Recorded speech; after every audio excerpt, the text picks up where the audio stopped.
தாய்மொழி தமிழ் இங்க பெயர் பலகைகள்ல இல்ல, ஆட்சி மொழியா இல்ல, அலுவல் மொழியா இல்ல, கோப்புகள்ல இல்ல. இங்க வரலாற்று அதிகாரி வந்து உயர்துறை அதிகாரிகளா செயலாளரா காவல்துறையில வந்து உட்காந்துக்கிட்டு இங்க டைரக்ட் எஸ்ஐக்கு நான் தமிழ்ல படிச்சவனை எடுத்தானாக்கா அவன் உயர்நீதிமன்றத்தில் உச்சநீதிமன்றத்தில் வழக்கு அபிடோட் தாக்கல் பண்றதுக்கு தகுதியான ஆங்கிலத்தில் அவனால பண்ண முடியாது. அப்ப நாங்க தமிழ் வழியில படிச்ச தமிழர்கள் நாங்க எங்க போறது? நீ வாடா என் தமிழை கட்டிக்கிட்டு என் நாட்டில் வேலை செய்ய தெலுங்கானால உத்தரவு போட்டிருக்காங்கல்ல.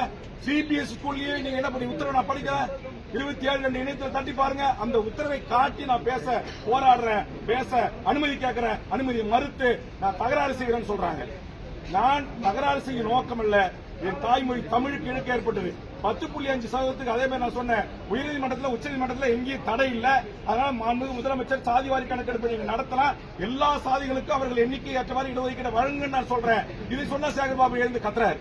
எதுக்கு எழுதுதான் நீனே எழுந்து பேசுற? நான் கேட்கிறேன், அங்க அந்த பக்கம் துணை முதலமைச்சர் உட்கார்ந்துருக்காரு, இத்தனை அமைச்சர்கள் இருக்காங்க, யாருக்கும் வராத கோப்பம் ஏன் சேகர்பாபு வருது? என் தாய்மொழியை குறித்து நான் பேசுகிறேன், உங்களுக்கு என்ன பிரச்சனை?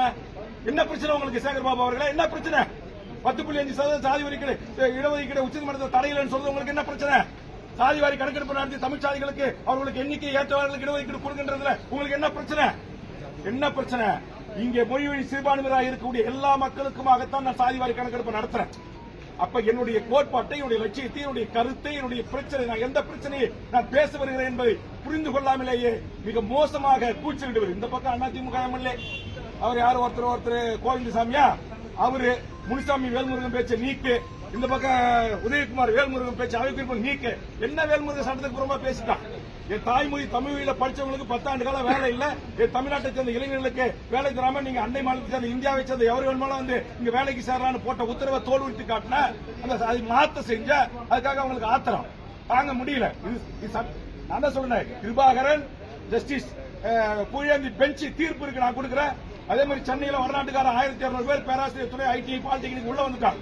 லிஸ்ட் ஓட்டும் போது தான் தெரியுது, சர்மா குர்மா பத்திரிகை மூத்த பத்திரிகையாளர் தெரியும். நான் தான் போராட்டம் பண்ணி தடுத்தேன். நான் தான் சென்னை உயர்நீதிமன்றத்தில் என்னுடைய சார்பாக வழக்கறிஞர் பொதுநல வழக்கு போட்டு அதுல குண்டாசுல உள்ள போட்டேன். நம்முடைய அஞ்சல் நிலையத்தில் வந்து 25 மதிப்பெண் தேர்வு, தமிழ்நாட்டில் 24 மதிப்பெண் எடுக்கிறான். பெரம்பூர் ரயில் பெட்டி தொழிற்சாலை வந்து தேர்வு எழுதுறான். தமிழ்நாட்டுக்காரன் ஒரு ஹால்ல, இந்திக்காரன் ஒரு ஹால்ல. இந்திக்காரன் 100 பேர் அப்படியே பாஸ் ஆகி உள்ள போறான், தமிழ் 100 பேர் ஃபெயில் ஆகிறான். என்ன காரணம்? அங்க கொஸ்டின் அண்ட் ஆன்சரை இந்தி சூப்பர்வைசர் சொல்லிக் கொடுக்கிறான், தமிழ் வீட்டுக்கு வரான். பெரம்பூர் ரயில் பெட்டி தொழிற்சாலை ஒரு தமிழுக்கு வேலை கிடையாது. நான் தான் சென்னை ஜிஎம் அலுவலகத்தை முற்றுகையிட்டு ஏகே விஸ்வநாதனோட பேச்சுவார்த்தை நடத்தி ஒப்பந்தம் ஏற்படுத்தி மாவட்டத்தில் இருக்கிற உள்ளூர் தமிழர்களுக்கு வேலை வாய்ப்பு அடிப்படையில் இனி வேலைக்கு எடுக்கணும்னு சொல்லி வரலாற்று சிறப்பு மிக்க மாற்றத்தை செய்தவன் நான். அதுவரையில ஒரு தனியார் ரயில் பெட்டியில பீகார்ல இருந்து வருவான், 10,000 பேர் தேர்வு எழுதுவான், 10,000 பேர் ரயில் நிலையத்துக்கு போயிட்டு இருப்பான். அப்ப இதெல்லாம் தடுக்க வேண்டிய பொறுப்பு நாட்டில் இருக்கிற அதிமுக திமுக ஆட்சிக்கு இருக்கு. நீங்க செய்யல. நான் ஒரு ஆள் எம்எல்ஏ உள்ள வந்து நீங்க செய்ய வைக்கல, செஞ்சிருக்கிறேன். இது உங்களுக்கு தாங்க முடியல. நேற்று நான் சொல்லி காட்டிட்டேன். அதிமுக ஆட்சியில வேல்முருகன் ஆலோசனை சொல்லிதான் மருத்துவக் கல்லூரி வந்துச்சு, வேல்முருகன் ஆலோசனை சொல்லிதான் பொறியியல் கல்லூரி வந்துச்சு, வேல்முருகன் ஆலோசனை சொல்லிதான் லாட்டரி தடுப்பு சட்டம் கொண்டு வந்தாங்க. அதே மாதிரி மணல்குமாரி அரசுரிமையாக்க நான் சொன்ன உடனே 2 கட்சிக்கும் சேர்ந்து இருக்கிற சேகர்பாபு போன்றவர்களுக்கும் இங்க சொன்ன இவங்களுக்கும் உதயகுமார் போன்றவர்களுக்கும் அப்படியே பத்திக்கிட்டு எரியுது. ஆமன், நீங்கள் தமிழ்நாட்டை ஆண்ட போது செய்த தவறுகளை சுட்டிக்காட்டுவேன், நல்லது செய்தால் பாராட்டுவேன். எவருக்கும் எப்போதும் நான் அடிபணிய மாட்டேன். என் உயிரை விட மேலான என் தாய்மொழிக்காக என் குரல் ஓங்கி ஒலிக்கும். நீங்கள் பேரவைத் தலைவர் சட்ட ரீதியாக விதி ரீதியாக என்ன நடவடிக்கை எடுத்தாலும் அதுக்கு நான் கட்டுப்படுறேன். மாண்புமிகு முதலமைச்சர் சேகர்பாபு சொன்ன அதே வார்த்தையை பயன்படுத்தி என்னை பேசியதற்காகத்தான் நான் வருத்தப்படுகிறேன். ஆனால் என் மொழிக்காக, என் இனத்திற்காக, என்னுடைய சமூக நீதி கோட்பாட்டிற்காக நான் தொடர்ந்து போராடுவேன். அதில் எந்தவித சமரசம் இல்லை என்பதை பத்திரிகை நண்பர்களுக்கு நான் தெரிவித்துக் கொள்கிறேன். நன்றி, வணக்கம். அப்ப ஒரு 6-7 அமைச்சர் ஜி.கே. மணி நானும் பேசும்போது குறுக்கிட்டு எழுந்து பேச வாய்ப்பு கொடுக்குறீங்க.